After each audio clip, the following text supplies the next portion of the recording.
Welcome, Reanimated fans, to this week's podcast about things undead. I am H.A. Conrad, coming to you from Brooklyn, and on the very soggy West Coast, getting increasingly soggier, is my intrepid co-host, Stuart Tiffin, hopefully bone dry. The Sunshine State, right? No, wait, that's Florida. Yeah. Yes, hello. Welcome, fans. Welcome, listeners.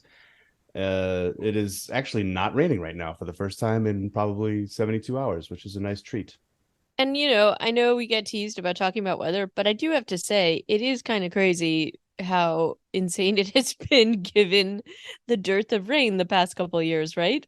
Like, this is unheard of, unprecedented. It's been great. And you know what? People from places where it rains normally, this is, I would say, an abnormal, well, for me, this is normal for California, the amount of rain that they usually get. It doesn't rain here that much usually. It rains for like 4 months out of the year. And this is a month when it should be raining. And this is good because we're in a drought. So, and the amount of rain actually isn't like mind blowing. I don't know. It's been like 12 inches since Christmas. That's not an insane amount of rain. And I feel like they were trying to get people prepped and all this other stuff, but now it's also because of 4 years of drought. The ground is I lost a tree on Thursday. Like my biggest tree in my backyard was like, you know what? I've had it. I'm out of here. So I had to get it cut down before it totally fell. But it was like 25 degrees leaning over, and it was going to fall on a couple of fences. So that was my shade tree, man. This summer I am boned. I gotta come up with a solution. Oh man, that sucks. Yeah. So it's just, like you'll look at the rainfall totals, the precip totals, and be like, that's the rain everybody's freaking out about. But it's because we're having like landslides and the rivers are getting oversaturated. But we need this water so badly, so the lakes are filling up, and that's what's important. And it's also like when it happens in sort of like a flash like that, the roads, like if you're on the roads, it can cause a lot of issues because it causes these little like rivers in the middle of places where they shouldn't be, right? So for a short time. So anyway, but in any case, I'm glad that you are getting rained upon, and that the reservoirs are hopefully filling up in a good way. I mean, I think we've seen what's been happening there, and maybe that will help wildfire season be a little less horrible, but we'll see. Yeah, we'll see. But today, aside from all the weather we were talking about, we have a ton of news items. When it rains, it pours. Ha ha ha. Well, you called it, man. Like you were like, you know what? Last week and the week before, there hadn't been very much. And you're like, I bet in the new year, there's going to be a lot of new projects and stuff getting announced. And that's absolutely, indeed, I feel like there are. I think they were just holding off because they didn't want to get lost in the, in the sort of Christmas doldrums. But in any case, so we have a lot of things to talk about on that front, but we're also going to be talking about Juan of the Dead, which I think it was made in 2010 but came out in 2011, and so we'll be talking about that film. But first, let's get into our exciting list of news items, and there's some really good things in here, though to sort of kick off the I don't know, there is a movie trailer for a movie called Blood, starring Michelle Monaghan. And who was and Skeet Ulrich. I was like, these Skeet two? Where has he been? I don't know. I don't know. Yeah, he kind of was big for a hot second in like the 90s, early 2000s. He did that show Jericho where he was the lead. He was trading on the fact he looked so much like Johnny Depp at that point, or stole his DNA. Well, now he's playing a dad, I feel like, right? So, and what's Michelle Monaghan, was it? Yep. She also has not. Have not seen her in a whole bunch of stuff lately. So it's kind of fun to see them showing up. And then there's probably a new kid actor. Yeah. Based on the age of the main subject of this film. It's a disturbing trailer. I think, but okay, to a huge degree because of the way that they're doing the sound in it, and I want more, mommy. It is really disturbing. Yeah, so as you may have surmised, the movie is about a kid who wants blood, and it's about a vampire kid, kind of. But like the whole premise is that, and I know this from the trailer, is that an evil tree somehow got into the kid, or he was attacked by a dog that had been. There was a dog too. I don't know. Is it the dog? Is it the tree? Yeah, but the tree has definitely something to do with it. are trees really this evil? I don't know. This This seems like, tree is. but it seems kind of crazy to reveal this much in a trailer because at this point, I don't need to see this film. Oh, Um, but what about the blood that he wants? Will he get it? I don't know. It seems like she's doing a good job at supplying it, and she went from bunnies to old people to give him his blood. Oh my Um, gosh. Yeah, a mother but will do anything for her child. I think this anything. is totally a vampire movie, HA. I Oh don't yeah. know what you're talking about. I think we are witnessing, in even in these trailers, we are witnessing part of the vampire rise, as it were. As I said, they always come around again. I mean, Yeah, if you it's the but it's vampire also series witches are again. also having the same moment. It's I feel like it's witches and vampires are totally having a thing. So, the pendulum will swing the other way and zombies will have a comeback in like 6 months to a year or something like that. Yeah. Calling it here. That's my All right. projection. Well, it's always has, there's always that moment and always that time. And I think we're definitely seeing it. And we will talk about this like as we get down into the one of the trailers that we were talking about earlier, or you before we started recording. Um, but anyway, I think there's definitely evidence that vamps are back. Yeah. So and then did you want to talk about this next one since it's your gamer thing? Oh, yeah, me talking about games. That's what everybody wants to hear. There's a trailer that dropped last week called "Into the Dead: Our Darkest Days." I guess it's a continuation of a mobile game franchise that I had honestly never heard of or played.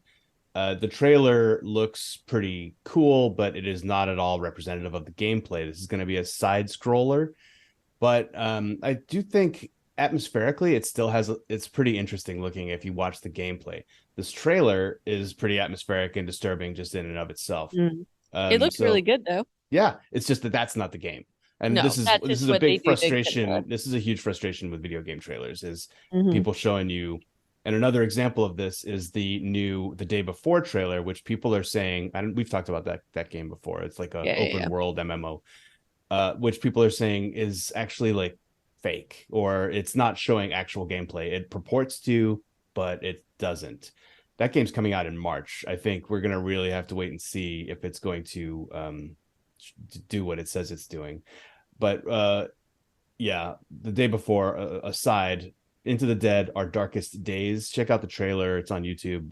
It's worth a look at. Just be aware that the like the cinematic version of this trailer, it's a side scroller. It's two-dimensional mostly. I think there might be some 3D elements, but that's the game Yep. is not what the trailer looks like.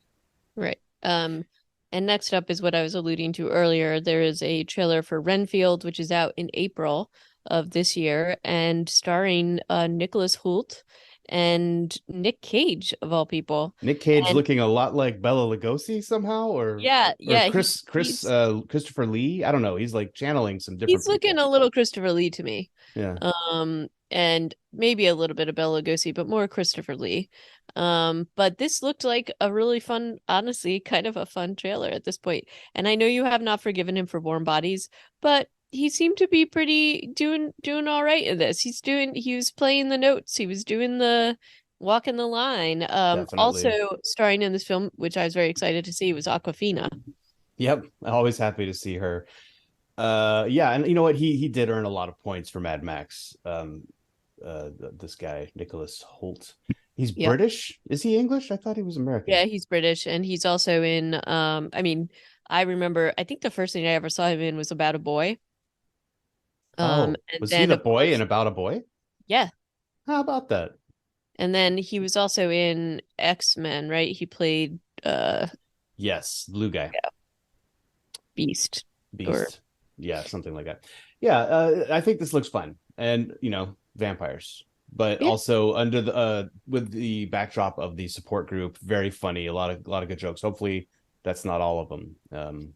Yeah, But and this was also part of an effort for Universal Pictures. This is like going back quite a few years, I think.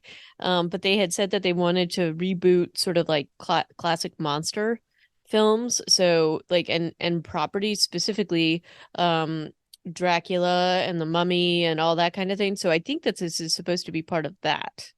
Um though I mean they announced that I want to say like way back in ooh, probably like 2013 or 2014.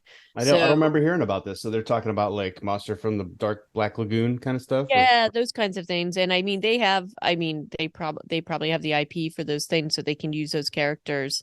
So, and I also think, there is a, I don't want to say slapstick element to this, but a dark humor to this, that feels very like, I don't know. There's definitely, I want to even say like a Buffy the Vampire Slayer, the original movie kind of a feeling, hmm.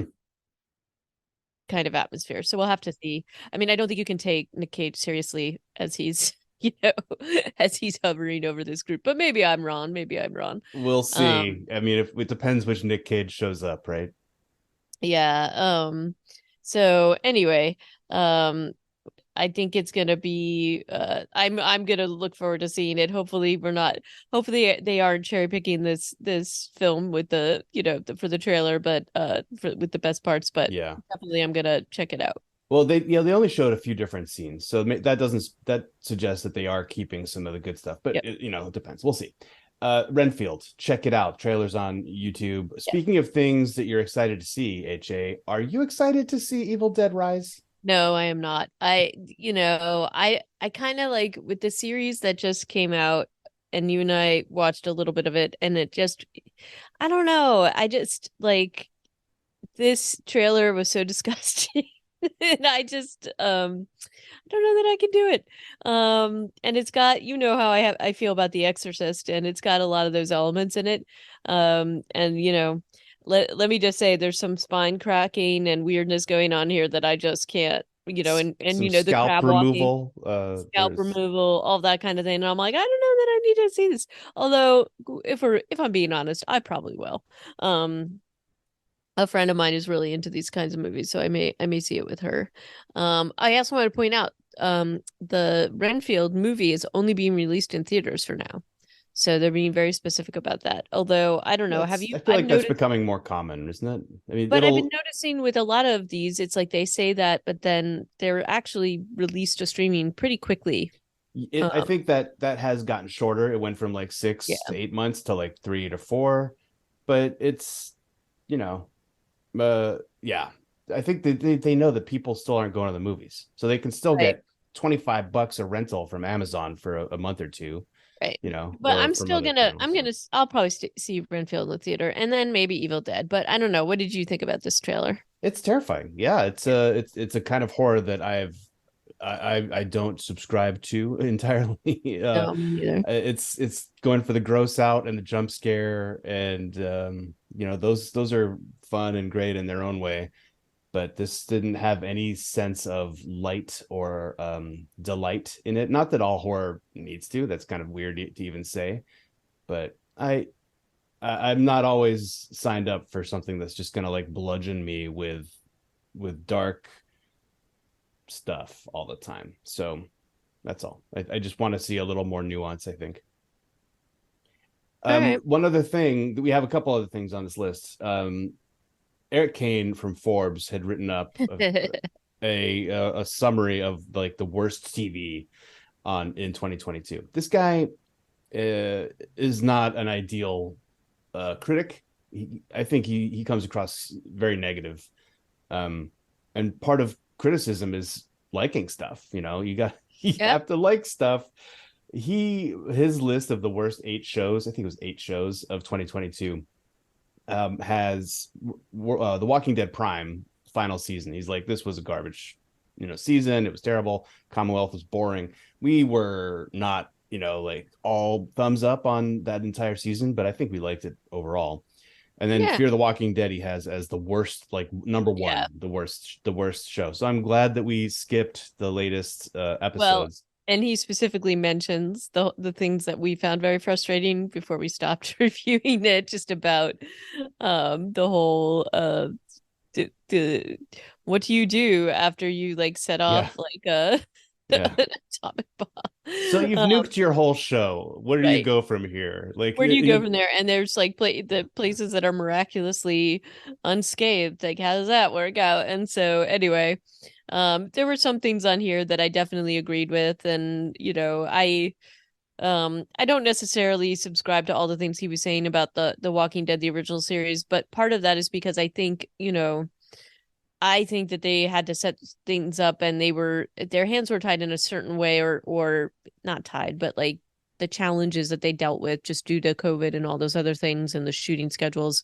They were having to deal with some things to be able to wrap that show and to deal with that. And so I'm not necessarily and I do think that they left it in a pretty good way, and there were things I wish they had done, obviously, but they are just like basically making this into the spin-off series. So there's not necessarily an end, so to speak. I don't know. So I wasn't as down on the last season as he was, but yeah, I like I do said, get the guy is down on a lot of stuff. yeah, Also yeah. included on this list, the Book of Boba Fett, Obi-Wan Kenobi, She-Hulk, Yeah. The Rings of Power, Witcher, Blood Oranges, not Blood Oranges, but Blood Origins, Blood oranges. Yes. The Witcher, Blood Oranges, and Willow. And so some of those shows I've only seen one episode of, and I did not like race back. Maybe that suggests that I didn't think they were so good either. Mm. But yeah, were Boba Fett and Obi-Wan as good as Andor? No. But were they still fun to watch? Hell yeah. Did I watch every single episode and eat them up? Yes, I did. But maybe Yeah. I'm a glutton for punishment. I don't know. I started to watch Boba Fett and I kind of see what he's talking about because I just couldn't get into it. I It was couldn't a get show past. about like a 50-year-old hero, and like I it's like, No, yeah, he's slowing down a little bit. it wasn't that bothered me. I just didn't think that. Anyway, it just I didn't find it compelling enough, and certainly, um, I don't know. There's only so many sort of silent ish lead characters you can have. You know what I mean? Like Mm. so, I kind of feel like you spent that money on Mandalorian for that reason. I don't know. But anyway, do you want to talk about what our review is? Oh wait, Well, you have one more thing. we have We have one more one more thing. article that we Look at picked this. up. Look at all this news. We're just not used to it. There's Go a ahead. ton. There's a ton. So we have talked in the past about how Zom 100 colon Bucket List of the Dead, in theory, a live action version is coming to Netflix this year. Talked about a lot, well, not a lot, but certainly mentioned last year as being in development. And so the news this past week was that the original anime is going to be streamed on Hulu starting soon. I don't remember reading when that's coming, but that's just kind of cool. I don't know if you in July, so it's coming not until the summer, but so we'll be able to see the original content, next to the live version and on two different streaming platforms, which is always weird. It is a But little weird, but I think it's cool that we'll get to see it. So that's yeah, kind of awesome. so that's something to look forward to this summer if you have the Hulus. Yeah. And otherwise, yeah, that was kind of it. There might be other news. I just got like newsed out. I was like, I cannot. There's so much news. What are we gonna do? Well, if Well, we miss stuff, we will catch up with it the next time. So, yeah. but now, I guess, without further ado, now we're ready. Now we're ready You know to what I talk want to about know? what. I want to know how they made this movie. Yeah, me too. That was one thing I really wanted to talk about with you. Um, so we can, and I didn't find a ton of information about it. Did you? No, like I think because it was made in Cuba. It's like a Right. Spanish-Cuban collaboration, but they Yeah. really trash talk Cuba a lot in this movie. They And I'm also like, trash talk Spain a and they little trash bit talk Spanish too. tourists a fair amount too. So they're Yep. definitely poking fun, but I don't feel like Cuba or a socialist government is really down with getting fun poked at it Right. So I in was a little ways. shocked at actually how free they were with this. But let's talk about what we're talking about first of Yeah, all. We're talking about Juan of the Dead, which is a film that was made in 2010. And this is a rarity, and we'd been meaning to talk about this film for quite a bit. So I'm glad we had a chance to watch it.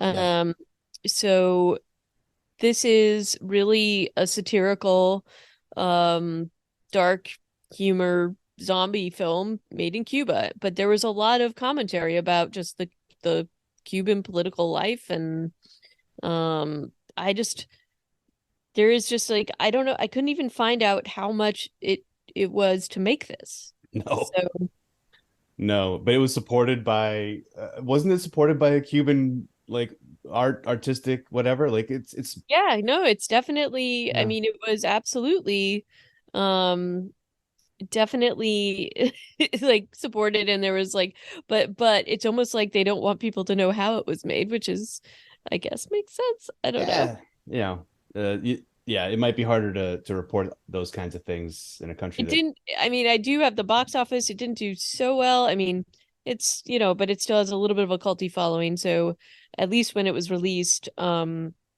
opening weekend in 2012 was $12,000, which is not very much. And then the gross was like 18,000, but I suspect it didn't have a very wide release. But worldwide, around $325,000. So, but that's not taking into account all the streaming and everything that happens after. And I think, especially for this kind of film, um, that is more like valid in terms of seeing how it goes, because this is exactly the kind of film that ends up on like, like some of the little like horror streaming stuff, like yeah. Fear and other stuff. So It was shown at the Toronto Film International Film Festival. I don't think it won any awards there, but it has an 83% on Rotten Tomatoes, or it did in 2020. I haven't looked today. Have you happened to look at Rotten Tomatoes? I oh, I doubt that did. new reviews have come in since 2020, but maybe. Um, so that's pretty well received when you consider good projects that we've seen that have done way worse because of fan hatred.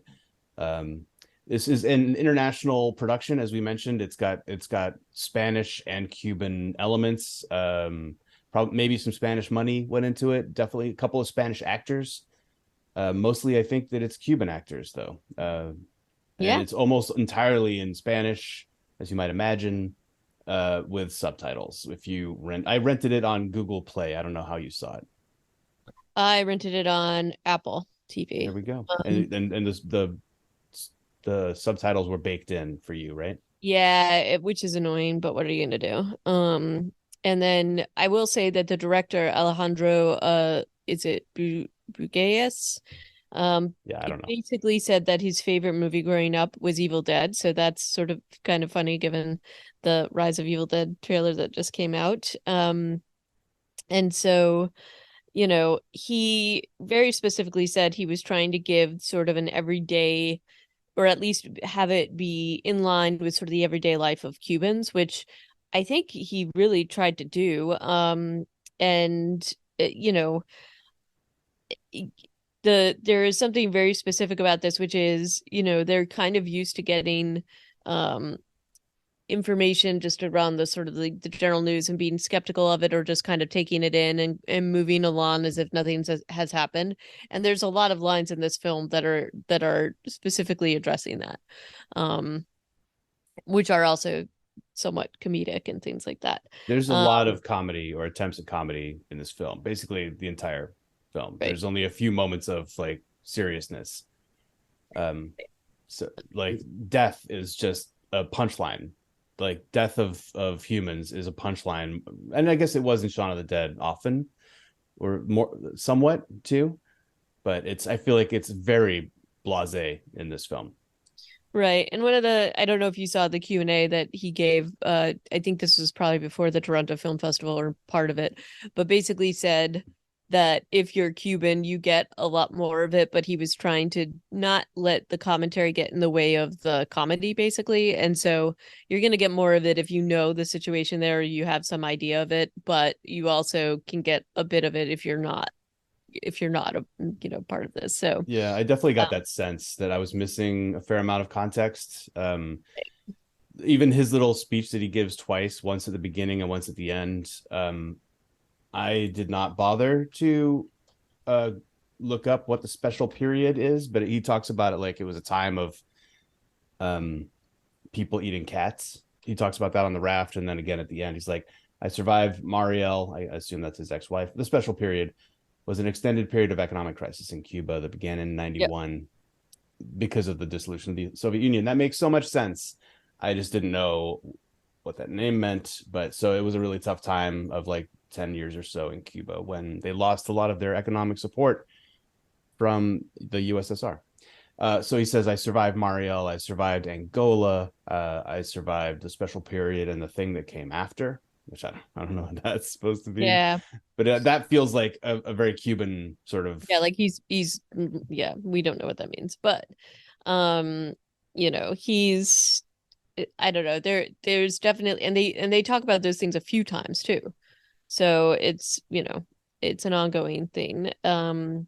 And then in terms of just making the film, I think a lot of people expected there to be more difficulties, whatever, but he actually said that it was a pretty seamless, other than the technical things, trying to figure out how to get, all the I think the typical things you would find in any movie, but getting the makeup done, doing the effects, doing like the 300 zombies walking out into sort of the main square and things like that. But overall, he felt like it was a pretty um not seamless but easy experience, and also says that he hopes that there's going to be many more films coming out of Cuba in the future. And he actually threw out a budget in this interview, which it just can't, it has to be a lot more than this, but he said his intention was to make this for around $30,000 When you US. just consider the number of extras that It's they just had.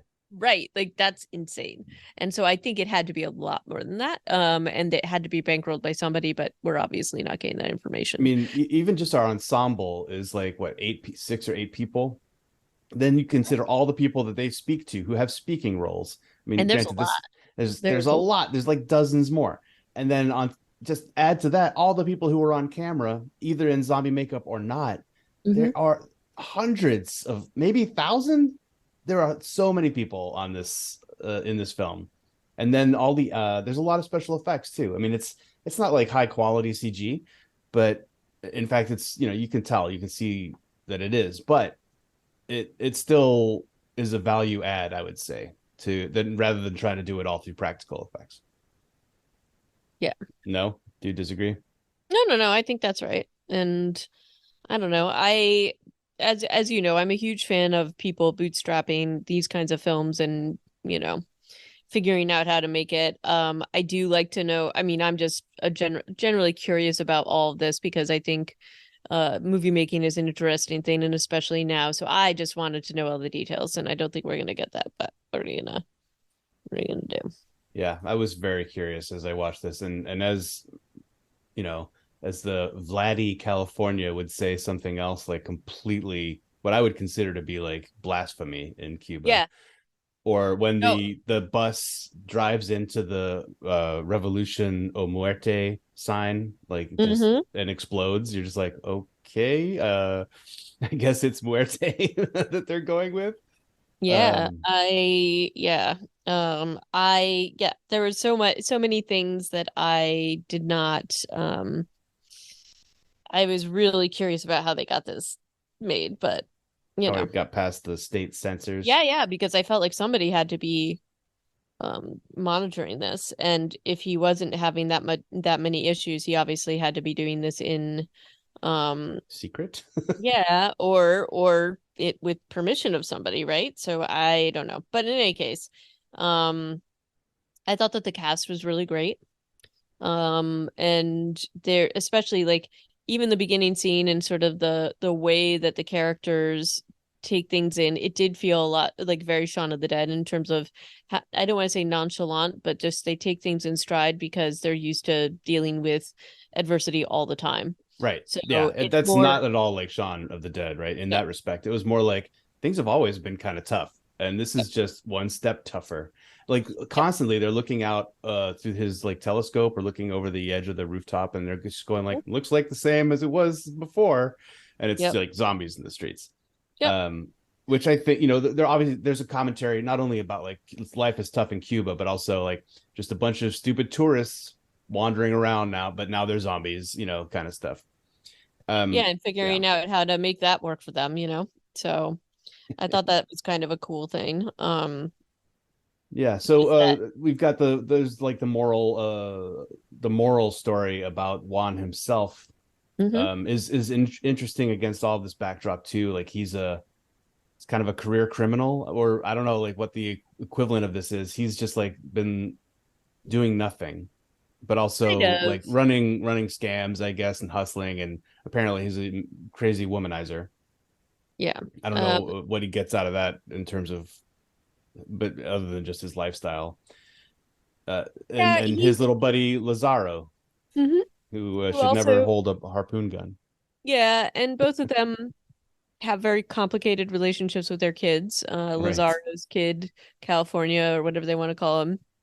Um, you know, basically has this potential, but he's kind of following in his father's footsteps. And interestingly, Juan, who does not have these aspirations and just is kind of like, okay, it's fine for me to get what I need, and I will always get what I need from this island, and I'm gonna sort of beg, borrow, and steal to do what I need to do. But he also has a complicated relationship with his own daughter. So it's really funny that he gives advice to Lazaro despite his own complicated relationship with his daughter. Yeah. And interestingly, she doesn't call him dad, she calls him Juan, and we he's like trying to have a relationship with her, but it's interesting because it's not like he's not promising her anything different than he is, right? Like he's just saying, this is kind of who I am, accept me for who I am, and I want to have a relationship with you. But he's not promising to change really. Like, you know what I mean? Like it's Yeah. interesting that there's no sort of um it's more just that she should just accept him as the sort of complicated character he is. And actually I kind of like that about this. I think um there's a fair amount of context there too, because she has just moved back from right, Spain. This is right. Camila is played by a Spanish actor. She's one of Mm, the few people who with a Wikipedia page, actually. yeah. What I forget where she her name is Andrea Duro Flores. Mm, And she's been in a bunch of stuff, mostly in Spain. And she speaks with a Spanish accent. She like has the lisp and stuff. So yep, she not only is are they estranged, she speaks completely differently from him. yep, Like yep. And it's pretty interesting, like the contrast there. yeah, and then her mother is somewhere in Miami. So there's also They're just uh always trying to she and her mother have been trying to get out of Cuba, and right. he's always like, no, this is fine, I like it here, I can, I can survive here. If I go to Miami, this conversation he has really early on with Lazaro, his Hmm. friend, he's like, if I go to Miami, I have to work there. Yeah.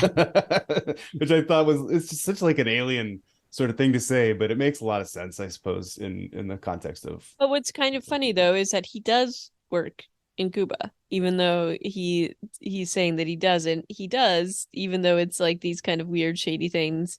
I also like the little group of people that he has as his gang. Like they're kind of an odd little assortment of people.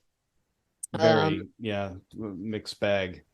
yeah. And I didn't learn Primo's name until basically like right before he died. But I know. yeah, so you got Primo, China, Lazaro, California, and Juan, and then sort of Camila is, she's not really part of the gang until later. Later, yeah. But it's an interesting, and I guess they're all crooks, like, and they operate out of the neighborhood. I forget what they were about to. They went to this like community meeting Yeah. before the zombie outbreak really begins in earnest, and they were like, and they were getting mad at Chino because she'd been, I'm not sure, because they talk about him as a guy later. Yep. uh they'd been taking radios out of cars in the neighborhood, and so Juan's kind of reading them the riot act. Riot Act. Yep. Which is really funny because it's like they have scruples, but they're very specific scruples, right? So, um, it's like, oh, you don't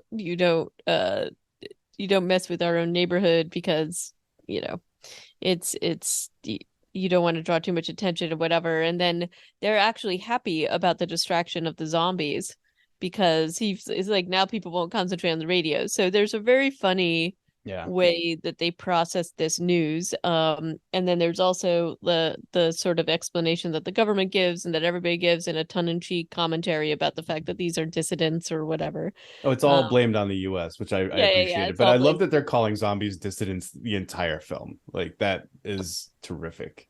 Like, even Yeah, Lazaro is like, oh, your hot brunette friend is a dissident now. Which I yeah. thought, it's a lot of fun.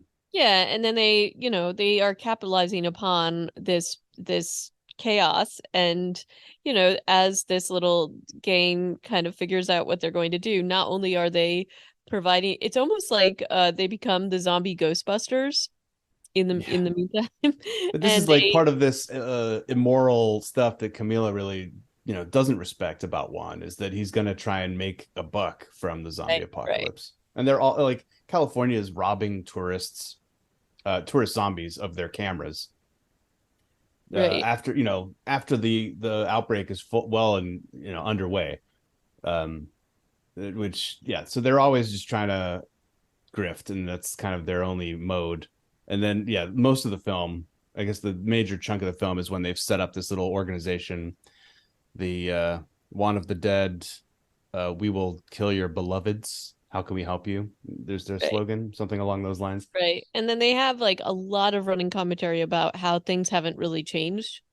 And they even have like a couple lines. Somebody's sort of like, oh, doesn't look any different to me. And even when you see the bigger, like the crowd running zombie like scene, you can't always, like, the zombies look very similar to everybody in the crowd. So there's like a lot of commentary on that. Mm-hmm. Um, and that's the running joke, and they make this comment many, many times.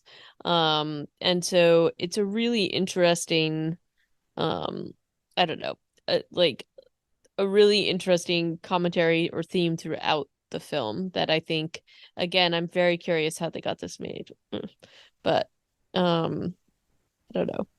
The harpoon gun gets used a lot in this A film. lot. Only never on purpose, I think. Actually, Yeah, no, they do shoot Rogelio on purpose, but it goes through him and into Yi Yi, yeah, which it was not an intended use. But I think 3 people, 4 people, well, 3 people and a zombie are all killed or yeah, stabbed with it. 2 zombies, I guess. Um, yeah. they are not. There's no zombies in this universe, so they're not sure what Rogelio is. He's kind of the first zombie they run into. Um, Hmm. and they try staking him. They try feeding him garlic. They try exercising him, which is funny too because socialist Cuba, do they have prayer? I mean, none of them know how to pray. None of Right, them know how to drive later too. right, Um, but then one ends up just bludgeoning him with the crucifix, which is right. also good. It was good. And also, I mean, this is the other thing, is this particular scene, they use a lot of really interesting, not mechanisms, but like, at first when Juan goes to help Yi Yi with her husband, there's all this commentary about how he got bad pills from the clinic and all this. And, he is very um not skeptical, but he sort of whispers something incendiary into his ear that he wished he's been waiting for him to die all his life or something like that. And then of course he's back as a zombie. But he's supposed to be disabled, so he even says that, and he manages to stand up. So I feel like the pacing of this scene is especially good, because they're kind of setting up the whole universe in this way, and what works and what doesn't, and they do it in a humorous way. So the garlic thing is really, they just shove like the garlic in his mouth and whatever, and it's just kind of going through the rotation of different things to try to take care of him. So I thought that was pretty good. Yeah, I also when he has Yi Yi call his Mhm. apartment for help, and she just kind of like gets into a conversation with Lazaro about like, oh, I saw your son the other day. He looks so good. These sorts of things. Like there's a consistency to this like nonchalance about the situations that they're in. And even, like Yi Yi is this woman that he apparently likes. He's respectful to her. He apparently has been harboring ill will toward her husband for being like not very useful, or I don't know what that line meant that you just referred to. But after she is killed by them, they don't. He's not like sad about it. He doesn't like reflect on that. I mean, the movie doesn't really have room for that in a way, but No, no, they there's don't. there's a real there's a real like cold, not cold hearted. It's just like an indifference, and it kind of runs the entire movie. Like whenever they lose a member of their team, I feel like Primo is the only one that they actually show distress about. You know? Right. I mean, even like Gina, who has been in their gang for so long, there's really nothing. And in fact, not only do they kill China, or like not kill, but I guess kind of, but they kill the reanimated China, or they drop the reanimated China, but then they come across China again later and kill him again. And so it's like, And in uh, fact, when Juan is going after zombie China, he hits them with the oar like and spits on them a bunch of times. And he's like, "Hey, what? They were pain in the ass." And everybody's like, right. "Yeah, And okay." it's kind of like, anyway, so there's all of that. And then eventually they do have some kind of a um father-daughter reconciliation, but there's an ongoing tension between California and uh Juan, because Juan does not want him after his daughter. And there, it's interesting just how this eventually, like, their whole idea is to, they at some point decide that they have to figure out how to get off the island. Um but ultimately Juan is not able to do this. Not And so until it's oh yeah, almost, you've gone all the way to the end, huh? well, I'm just saying, like, as a theme and a um like an ongoing theme of this is Juan's sort of, no matter how bad things are, he's really looking to stay, but he can't sort of bring himself to leave. And this is like, he basically, despite the fact that his relationship with his daughter evolves, he's still the same as he was in the beginning, right? That's the thing. Why does she forgive him? Like, does she see something redeemable or redeemed in him? He has not, other than the fact that he does kind of help people out. He helps Yi Yi in the beginning. He helps that little boy who told him that his dad was better than him at the end. Yeah. He is sort of helpful to the people on his team. He really just orders them around. He's like, you're right. He doesn't really have much of an arc. He's kind of always been mostly very opportunistic, kind of indifferent to the death of the humans around him. Like when they lose clients, which happens constantly in the main part of the movie, they're just like, oh, now where's the money? Like now somebody go find the money. They're not that pissed off. I guess China says something like, "Oh, she was so nice when they killed the lady with the Mhm. rented rooms." Um, but yeah, it's kind of weird. Like I don't think Juan actually has much of an arc. You get to know him better over the course of the film, but it's just in like the fact that he is still kind of the same guy, like you're saying. Yeah, but I think that the underlying sort of, the thing that roots him in place is that he, despite some of the things that he says and things that he complains about, he actually really loves Cuba a lot, like so much that he just can't bring himself to leave. And this is the theme where maybe that's why they get away with some of the things that they do in this film, is Hmm. because overall his character, no matter what, is still saying that this is a paradise to live in, no matter what. Even And if so, he is like the last living right. human there, he'll And he never just can't leave. bring himself to leave because he loves it so very much. And so I thought that that was kind of interesting, just to have that kind of overarching idea throughout the film. Um, you know, and I mean, they even let them film in like Revolution Square.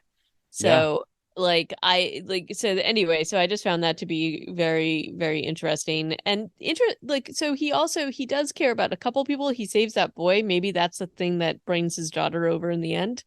But he also, tells his friends to save that this old man in a wheelchair, and they yeah, basically kill the old man to carry their rum.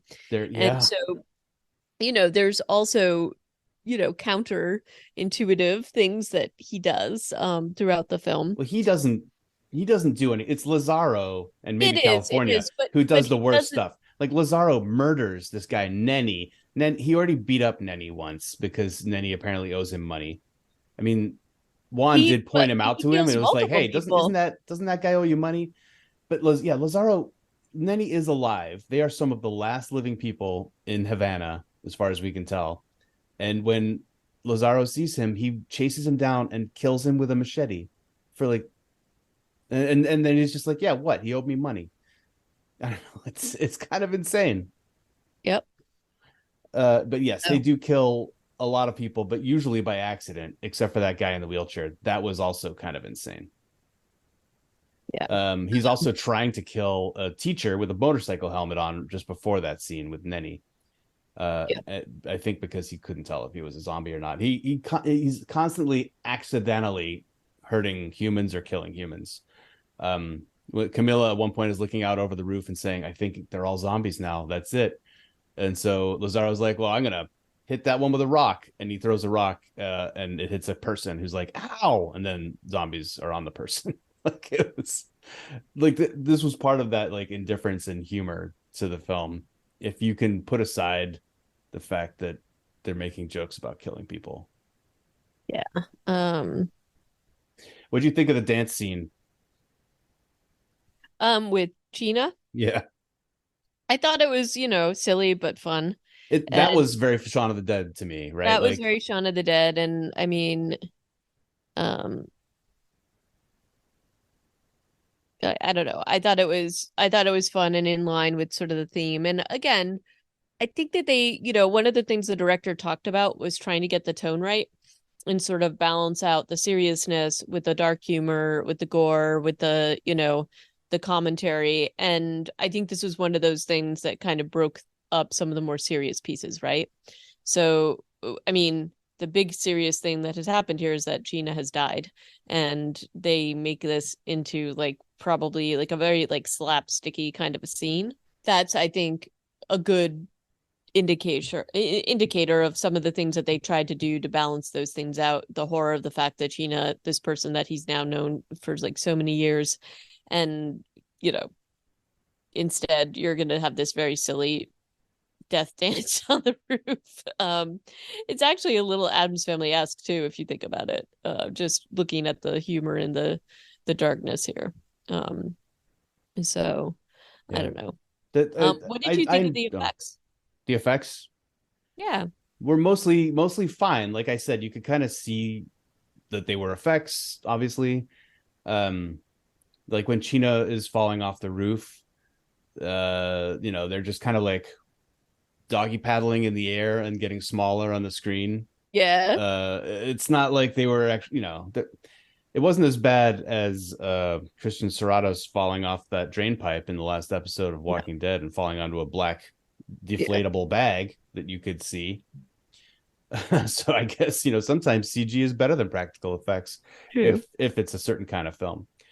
Um, Right. I did think that it had a Romero flavor to it in how they did this. with the effects, Well, not the effects, but the zombie makeup and how they tried to like, there was definitely places where they tried to use more, and then you could see some of the holes poking through in different places. So I think that there's at least they were trying to go for that. I kind of felt like the CGI that they did use, especially with like the there was the helicopter part, that was like hilarious. that was really funny. It's a helicopter. They're coming to save us. And then it Right. just And then the crashes. whole building, kind of coming down. They use them and they are campy and silly, but I thought that they were kind of funny and not. I think that they struck the right balance. Like you don't Yeah. take them too seriously, but they do serve a purpose, right? Yeah. Um, so anyway. But overall, I really enjoyed this. I thought it was pretty good. Better than a lot of like I desperately want to know how much it took to make this film and the negotiations that took place, but I guess that's going to have to remain shrouded in mystery. But overall, I really had a fun time with this, and then at the end, I have to say they did the whole animation instead, just sort of like the outgoing credits or the out. Hmm. I don't know what you want to call it, sort of the epilogue, I guess. Yeah, those were really good. And I really liked the animation at the end where, Juan is kind of becoming this little zombie killing superhero. And so I don't know. I would love to see another thing from this director. Maybe he gets to make more stuff. I hope so.